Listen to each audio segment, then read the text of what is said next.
Prime updates చూద్దాం. రేవంత్ రెడ్డి వ్యాఖ్యలను TRS నేతలు తప్పుపట్టారు. కాకతీయ సామ్రాజ్యంపై అవగాహన లేకనే రేవంత్ రెడ్డి కులచిచ్చు రాజేస్తున్నారని టీఆర్ఎస్ ఎమ్మెల్సీ పల్లా రాజేశ్వరరెడ్డి, మంత్రి ఎర్రబెల్లి దయాకర్రావులు విమర్శించారు. ఏదైనా విషయంపై మాట్లాడే సమయంలో కనీస సమాచారం లేకుండా మాట్లాడడం సరైంది కాదు అన్నారు. కులమతాలకు అతీతంగా కేసీఆర్ అన్ని వర్గాల నాయకులకు అవకాశం ఇస్తున్నారని స్పష్టం చేశారు.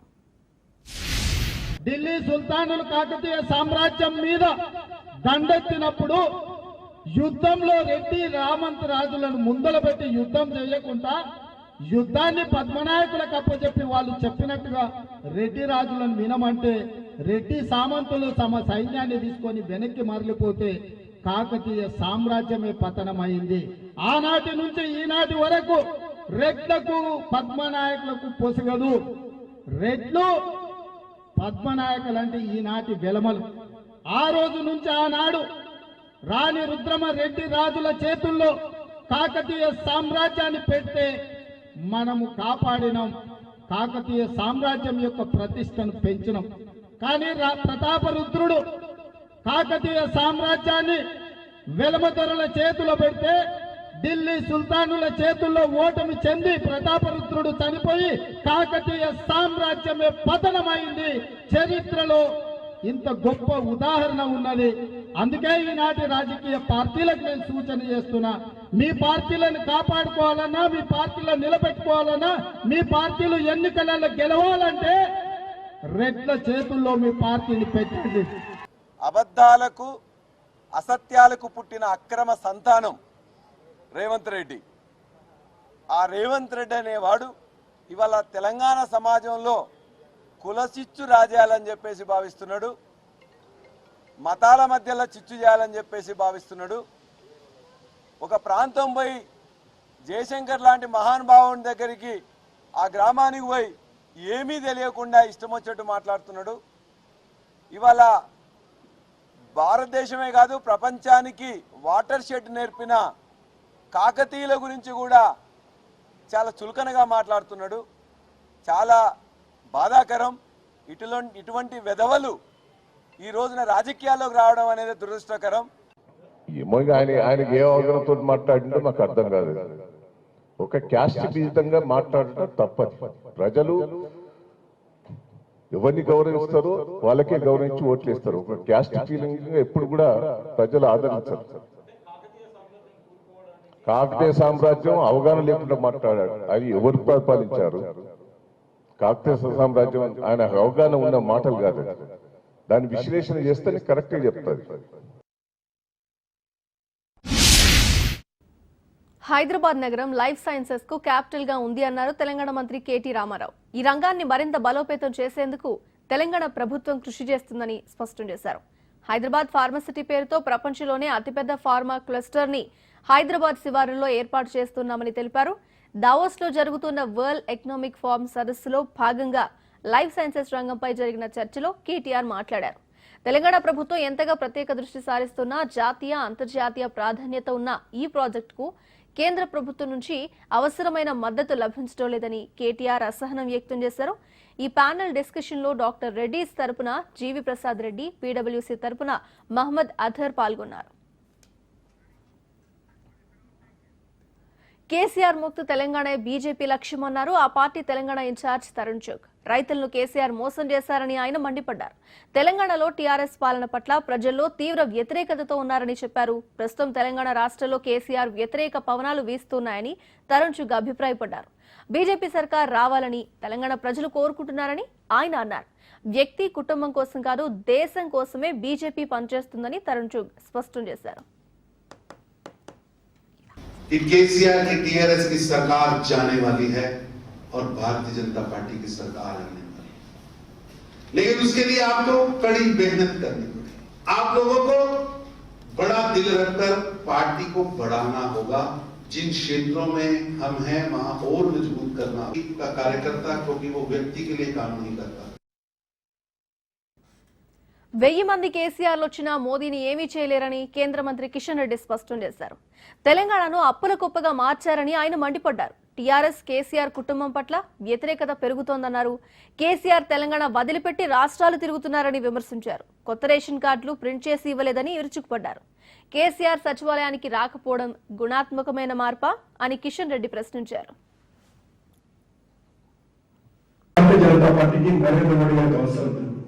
ఈ దేశ ప్రజలు దానికి మద్దతు పొందుతారు. ఈ దేశ ప్రజల ఆశిస్తున్నారు భారతీయ జనతా పార్టీకి నరేంద్ర మోడీ గారు అంటారు. ఒక కేసీఆర్ కాదు 1000 మంది కేసీఆర్ వచ్చిన నరేంద్ర మోడీ గారిని ఏమీ చేయలేరని ఈ సందర్భంగా మనం చేస్తాం. ఒక అద్భుతమైనటువంటి పాలన, ఒక అద్భుతమైనటువంటి విదేశీ విధానం ప్రపంచ దేశాలను కొనియాడుతా ఉన్నాయి.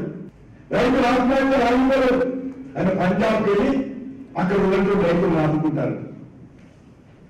మీ ప్రాథమికమైనటువంటి హక్కు కేసీఆర్ గారు ఈ తెలంగాణ గడ్డ మీద మంచి పాలన తీసుకురండి.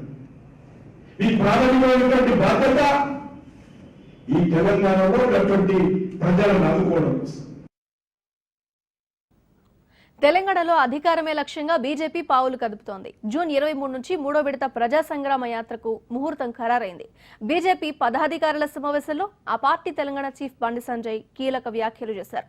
ముఖ్యమంత్రి కేసీఆర్ ఢిల్లీ, పంజాబ్ పోయి దేశ ప్రజలను తప్పుదో పట్టించే విధంగా మాట్లాడుతున్నారని విమర్శించారు. అబద్దాలను నిజాలుగా వల్లించే ప్రయత్నం చేస్తున్నారని మండిపడ్డారు.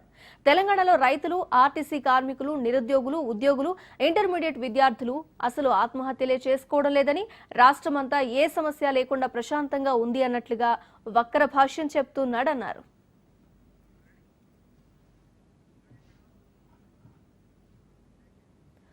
వచ్చే ఎన్నికల్లో నల్గొండ నుంచి అసెంబ్లీకి పోటీ చేస్తానని భువనగిరి ఎంపీ కోమటిరెడ్డి వెంకటరెడ్డి ప్రకటించారు. నల్గొండలో ఆయన అభిమానుల మధ్య పుట్టినరోజు వేడుకలు ఘనంగా జరుపుకున్నారు. ఈ సందర్భంగా నల్గొండ అసెంబ్లీ స్థానం నుంచి పోటీకి దిగుతున్న నేపథ్యంలో భారీ మెజారిటీతో గెలిపించాలని కోరారు.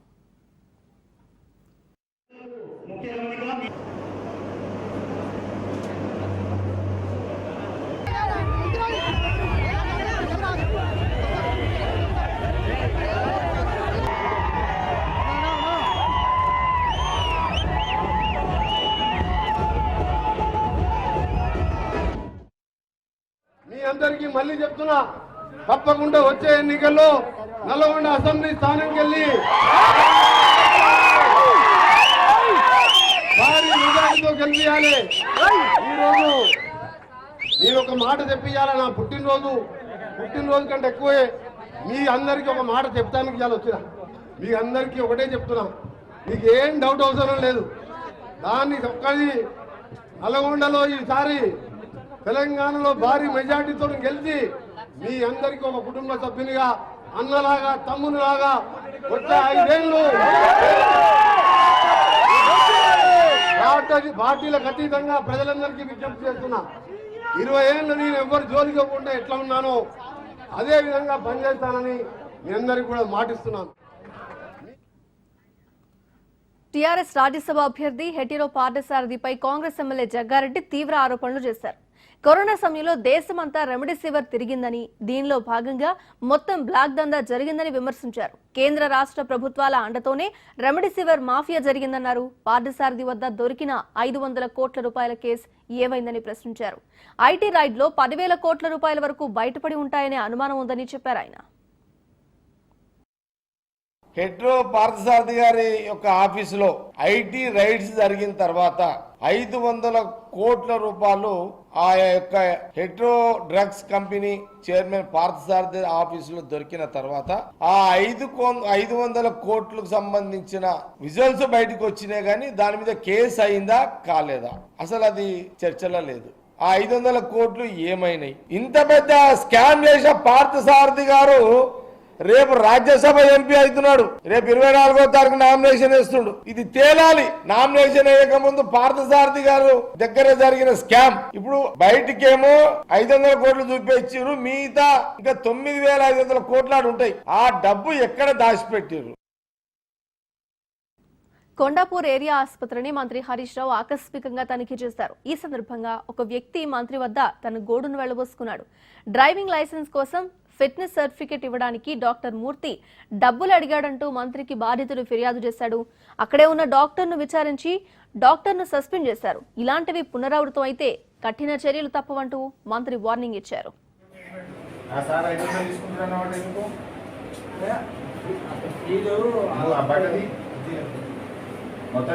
మంచి కనబడాను ఏమన్నాడు సార్? ఎందుకు దొరికించాను ఈ సార్కి? గట్టి చెప్పు. అటెండేషన్ చేస్తారని అంటే రైల్వే అది మాస్ గురించి అని అంటే తీసుకొస్తాను. తెచ్చినాం. ఏమన్నాడు మరి సార్? సార్ చేస్తారని అన్నారు. ఎంత అడిగింది సార్? సారు ముగ్గురిని అడిగినాడు కదా. ఇద్దరు మాట్లాడుతున్నాం సార్. నేను 500 అడిగినాడే చెప్పు. ఎంత అడిగింది? 500 అంటే ఏ పేరు? చేయమని అన్నారు. కరెక్ట్. ఆ సార్ పేరు ఏంటి? ఏం పేరు? ఏం మూర్తి? మూర్తి సార్. ఈయన ఏంటి ఇస్తాడు? ఆయన 200 లేవు సార్. 100 ఇస్తాను. ఆయన ఎంత అడిగిండు? ఎంత? 5.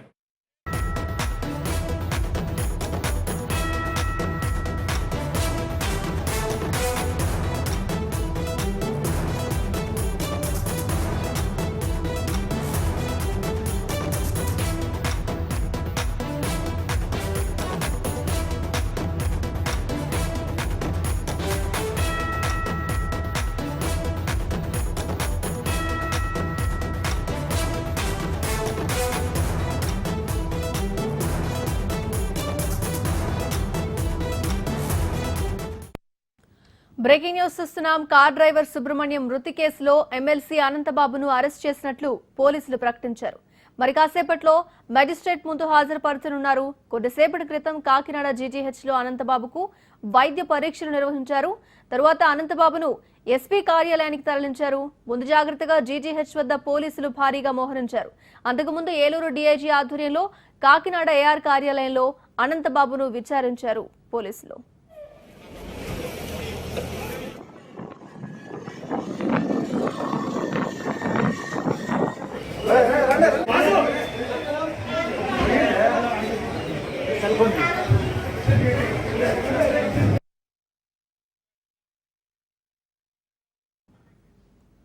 చట్టానికి ఎవరూ అతీతులు కారని ఏపీ మంత్రి అంబటి రాంబాబు స్పష్టం చేశారు. డ్రైవర్ సుబ్రహ్మణ్యం హత్య కేసులో ఎమ్మెల్సీ అయినా సరే చర్యలు తీసుకోవాల్సిందేనని ముఖ్యమంత్రి జగన్ స్పష్టంగా ఆదేశాలు ఇచ్చారన్నారు. తప్పు చేస్తే ఎమ్మెల్సీ అయినా చర్యలు తప్పువు అన్నారు. మంగళగిరిలో ఓడిపోయిన లోకేష్ వైసీపీ గురించి మాట్లాడతారా అంటూ ఎదురుదాడి చేశారు. పోలవరం ప్రాజెక్టు ఎందుకు పూర్తి చేయలేదని ప్రశ్నించారు. మీ నిర్వాకం వల్లే డయాఫ్రమ్ బాల్ దెబ్బతిన్నది అన్న అంబటి ఆరోపించారు.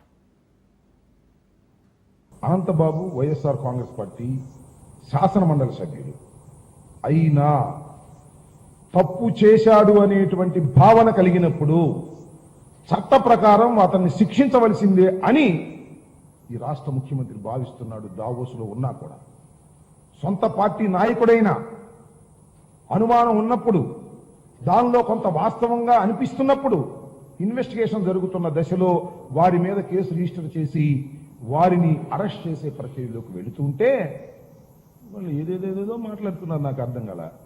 నిజం చెప్పాలంటే దీన్ని అప్రిషియేట్ చేయాల్సినటువంటి అంశం. చట్టానికి ఎవ్వరూ అతీతులు కాదు. ఎమ్మెల్సీ అనంతబాబు విషయంలో చట్టం తన పని తాను చేసుకుపోతుందని మంత్రి బొత్స సత్యనారాయణ స్పష్టం చేశారు. పార్టీ పరంగా ఏ నిర్ణయం తీసుకోవాలో తర్వాత చూస్తామని తెలిపారు. ఇక బీసీ సంఘానికి జాతీయ నాయకుడైన ఆర్ కృష్ణయ్య లాంటి వ్యక్తిని రాజ్యసభకు పంపితే తప్పేంటని ప్రశ్నించారు. ఆర్ కృష్ణయ్య బీసీ సమస్యలపై స్పష్టంగా గళమెత్తగలరని ధీమా వ్యక్తం చేశారు. సీఎం జగన్ దావోస్ పర్యటనతో ఏపీకి అనేక కంపెనీలు పెట్టుబడులతో క్యూ కడతాయని బొత్స చెప్పారు.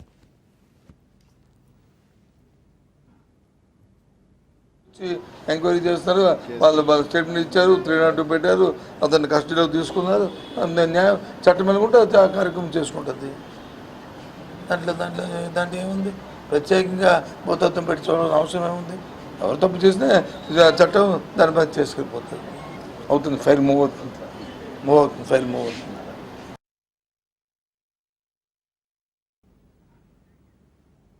ఆంధ్రప్రదేశ్ ప్రజలు మార్పు కోరుకుంటున్నారని మాజీ మంత్రి ప్రత్తిపాటి పుల్లారావు అన్నారు. ఒంగోలులో టీడీపీ మహానాడు పనులను ఆయన పరిశీలించారు. ఎన్టీఆర్ హయాంలో ప్రజలు ఏ విధంగా స్వచ్ఛందంగా రోడ్లపైకి వచ్చారో అదే తరహాలో చంద్రబాబు సభలకు వస్తూ ఉన్నారని తెలిపారు.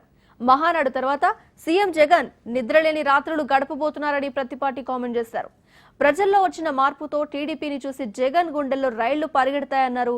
సుబ్రహ్మణ్యంను చంపి ఆ డెడ్ బాడీని ఎమ్మెల్సీ ఆనందబాబు తన కారులోనే తీసుకువెళ్లాడంటేనే వైసీపీ నేతల బరితెగింపు ఏ స్థాయిలో ఉందో అర్థం చేసుకోవచ్చు అన్నారు. జగన్మోహన్ రెడ్డి 3 ఏళ్ల అరాచకపు పాలనకి, దుర్మార్గపు పాలనకి అంతమొందించాలంటే స్వచ్ఛందంగా రోడ్లు ఎక్కాలి, స్వచ్ఛందంగా చంద్రబాబు నాయుడు గారి పాలన కావాలని ఈనాడు ప్రజల్లో ఆలోచన మొదలైంది, చర్చ మొదలైంది. రోడ్లు ఎక్కుతా ఉన్నారు. ఎప్పుడెప్పుడు ముందస్తు ఎన్నికలు వస్తాయా అని కూడా రాష్ట్ర ప్రజానీకం ఫ్యాన్ కోటేసిన వాళ్ళు సైతం ఈరోజు ఎదురు చూస్తూ ఉన్నారు.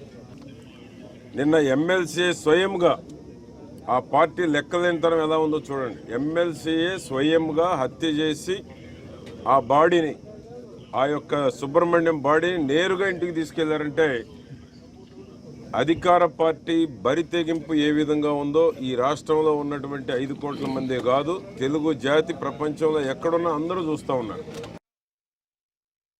దావోస్ లో జరుగుతున్న వరల్డ్ ఎకనామిక్ ఫోరం సదస్సు 2వ రోజు ఏపీ సీఎం జగన్ పలువురు ప్రముఖులతో వరుసగా సమావేశమవుతున్నారు.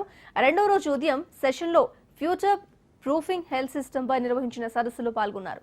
ఆ తర్వాత Dassault system executive vice president Florence Verzelen, tech Mahindra CEO CP గున్నానీలతో భేటీ అయ్యారు. ఈ సమావేశాల్లో మానవ వనరుల అభివృద్ధి, నైపుణ్యాల పెంపు అంశాలపై ప్రధానంగా చర్చించారు. విద్యారంగంలో ఏపీలో పెట్టుబడులు పెట్టేందుకు ఉత్సాహంగా ఉన్నామని Dassault systems executive vice president Florence Verzelen తెలిపారు. ఆర్టిఫిషియల్ ఇంటెలిజెన్స్ కు ప్రధాన కేంద్రంగా విశాఖను తీర్చిదిద్దాలి అనే సంకల్పంతో జగన్ ఉన్నారని tech Mahindra CEO MD CP Gurnani చెప్పారు. ఈ సమావేశాల ద్వారా భారీ ఎత్తున పెట్టుబడులు సాధించేందుకు ఏపీ ప్రభుత్వం ప్రయత్నిస్తోంది. Meeting with the Chief Minister of Andhra Pradesh. The outcome is very good. We discuss skills in Andhra Pradesh and how to foster better skill in Andhra Pradesh, but we also discussed smart ports and we also discussed renewable energy. So very fruitful conversation. Great meeting with the Honorable Chief Minister, Mr. Jagan Reddy. He emphasized that he wants to create Visakhapatnam into a major technology hub. He wants Tech Mahindra to invest in upgrading the skills. He wants us to invest in creating more technological universities. He is very, very keen that Tech Mahindra collaborates.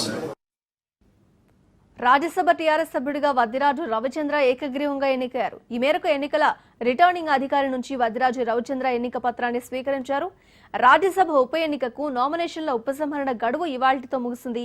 Samajwadi పార్టీకి చెందిన జాజుల భాస్కర్, స్వతంత్ర అభ్యర్థి భోరజ్ కోయాల్కర్ నామినేషన్లు సక్రమంగా లేకపోవడంతో తిరస్కరించారు. దీంతో ఎవరూ పోటీ లేకపోవడంతో వద్దిరాజు రవిచంద్ర ఎన్నిక ఏకగ్రీవమైంది. తనకు రాజ్యసభ సభ్యుడిగా అవకాశం కల్పించిన సీఎం కేసీఆర్ కు రవిచంద్ర ధన్యవాదాలు చెప్పారు. ఈ సందర్భంగా టీఆర్ఎస్ కార్యకర్తలు స్వీట్లు తినిపించుకున్నారు. ఉత్తరప్రదేశ్ అసెంబ్లీ బడ్జెట్ సమావేశాలు వాడివేడిగా ప్రారంభమయ్యాయి. ప్రతిపక్ష సమాజ్వాదీ పార్టీ సభ్యులు వెల్లోకి దూసుకువెళ్లి నినాదాలు చేయడంతో సభ గందరగోళానికి దారితీసింది. సమాజ్వాదీ పార్టీ సభ్యులు ప్లకార్డులు పట్టుకుని నిరసన వ్యక్తం చేశారు. శాంతి భద్రతలు, రైతులు విచ్చలవిడి పశువులు, అత్యాచార ఘటనలకు సంబంధించిన సమస్యలను లేవనెత్తారు. గవర్నర్కు వ్యతిరేకంగా నినాదాలు కూడా చేశారు. గందరగోళం మధ్య గవర్నర్ ఆనందీబెన్ పటేల్ తన ప్రసంగాన్ని కొనసాగించారు. ఈ నెల 31తో ముగియనున్న అసెంబ్లీ సమావేశాల్లో ఈ నెల 26న బడ్జెట్ను ప్రవేశపెట్టనున్నారు. అసెంబ్లీ సమావేశాల తొలి రోజున ఎమ్మెల్యేలు తమ రాజకీయ పార్టీలకు ప్రాతినిధ్యం వహించే వివిధ రంగులతో టోపీలు, క్రీడా కండువాలు ధరించారు.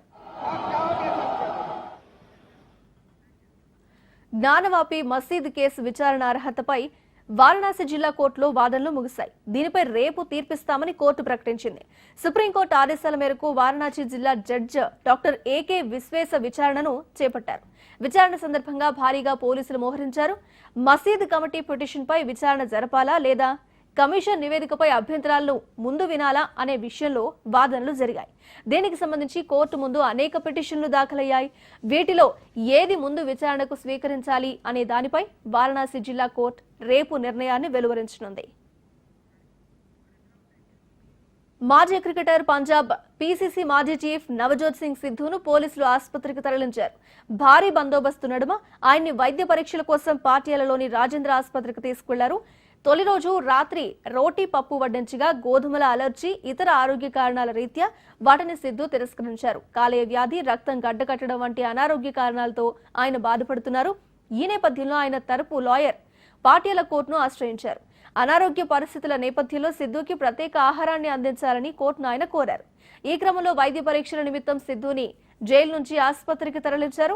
పరీక్ష రిపోర్టును కోర్టులో సమర్పించనున్నారు. 1998 నాటి రోడ్డు ప్రమాదం కేసులో సిద్ధుకు సుప్రీంకోర్టు 7 ఏళ్ల పాటు జైలు శిక్ష విధించింది. దీంతో సిద్ధును పాటియాల సెంట్రల్ జైల్లో శిక్ష అనుభవిస్తున్నారు.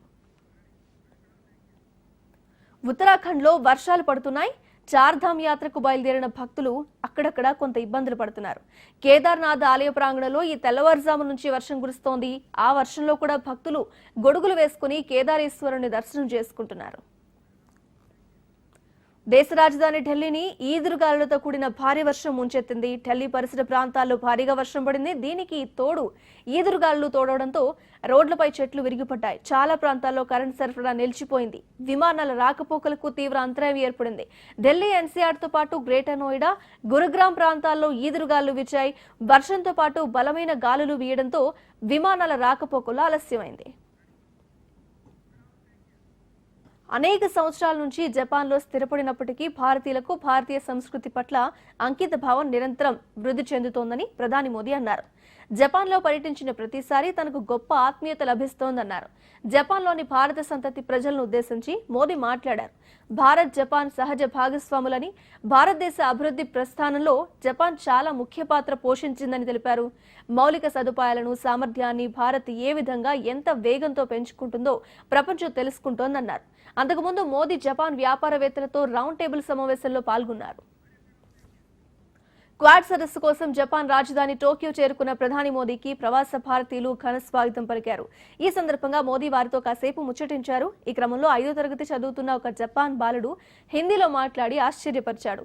జపాన్ కు స్వాగతం, ప్లీజ్ మీ ఆటోగ్రాఫ్ ఇవ్వండి అని హిందీలో చెప్పడంతో ప్రధాని మోదీ ఆశ్చర్యపోయారు. అనంతరం ఆ బాలుడిని మోదీ ప్రశంసించారు. నీకు హిందీ ఎలా వచ్చు అని అడిగి తెలుసుకున్నారు. ఆ బాలుడికి మోదీ ఆటోగ్రాఫ్ ఇచ్చారు. ఈ వీడియో ఇప్పుడు సోషల్ మీడియాలో వైరల్ అయిపోతోంది.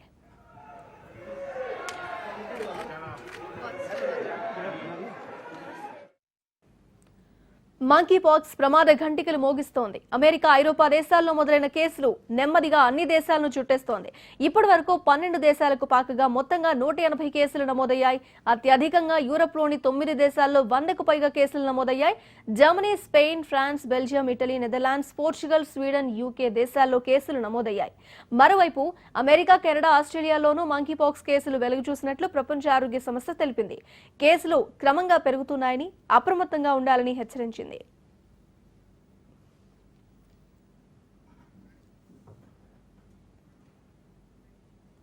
రష్యా యుద్ధ నేరాలపై విచారణ జరిపిన ఉక్రెయిన్ కోర్టు 21 ఏళ్ల రష్యా సైనికుడు వాదిమ్ సిసిమరిన్ కు జీవిత ఖైదు విధించింది.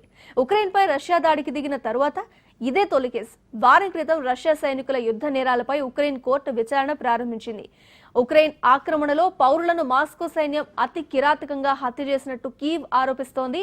62 ఏళ్ల వృద్ధ పౌరుణ్ణి చంపేశారనే అభియోగంపై రష్యాకు చెందిన వాదిమ్ సిసిమరిన్ ను కీవ్ కోర్టులో ఉక్రెయిన్ బలగాలు ప్రవేశపెట్టాయి. సిసిమరిన్ కారు విండో నుంచి ఆటోమేటిక్ రైఫిల్ తో కాల్పులు జరిపినట్టు ఉక్రెయిన్ న్యాయవాది వాదించారు. ఆ తర్వాత చుపాక్యువాట్ గ్రామంలో సిసిమరిన్ తో పాటు మరో 4 ఓ కారును దొంగలించారని తెలిపారు. ఆ మేరకు సిసిమరిన్ తన నేరాలను ఒప్పుకోవడంతో పాటు విచారణకు సహకరిస్తారని తెలిపినట్టు ఉక్రెయిన్ న్యాయవాది స్పష్టం చేశారు. స్టాక్ అప్డేట్ చూద్దాం. దేశీయ స్టాక్ మార్కెట్లు ఈ రోజు స్వల్ప నష్టాల్లో ముగిశాయి. ఉదయం నుంచి మార్కెట్లు ఒడిదుడుకుల మధ్య ట్రేడ్ అయ్యాయి. ఐరన్ ఓర్, పెల్లెట్స్ ఎగుమతులపై ప్రభుత్వం ఎక్స్పోర్ట్ డ్యూటీని పెంచడం మార్కెట్లపై తీవ్ర ప్రభావం చూపింది. దీంతో ఈ రోజు ట్రేడింగ్ ముగిసే సమయానికి సెన్సెక్స్ 37 పాయింట్లు కోల్పోయి 54,288కి పడిపోయింది. నిఫ్టీ 51 పాయింట్లు నష్టపోయి 16,214 వద్ద స్థిరపడింది. ఇవి ఇప్పటి వరకు ఉన్న bulletin update. Keep watching HM TV. వార్త ఆగదు, నిజం